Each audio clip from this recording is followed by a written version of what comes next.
સુરતમાં ગણપતિ પંડાલમાં થયેલી બબાલ મામલે આયોજક વિપુલ દેસાઈ મીડિયા સામે આવ્યા છે।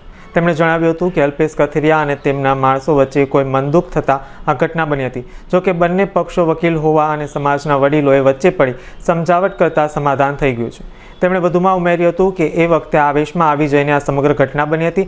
હવે આ મામલો શાંત થઈ ગયો છે। ગણેશ પંડાલમાં મારે તો અલ્પેશભાઈ સાથે થોડીક ઘર્ષણ થયેલું હતું, જે અંતર્ગત પોલીસ સ્ટેશનમાં મેં સમાજના આગેવાનો વચ્ચે સમાધાન કરી લીધેલું છે।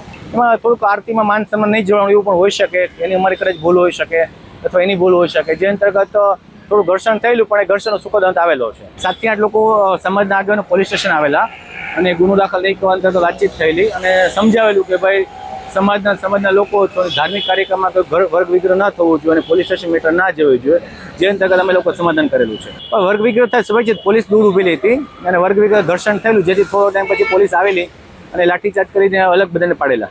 હવે સમાધાન થઈ ચૂક્યું છે બંને વચ્ચે પોલીસ સ્ટેશનમાં જ, અને અમારે મનમાં કંઈ દુઃખ છે નહીં।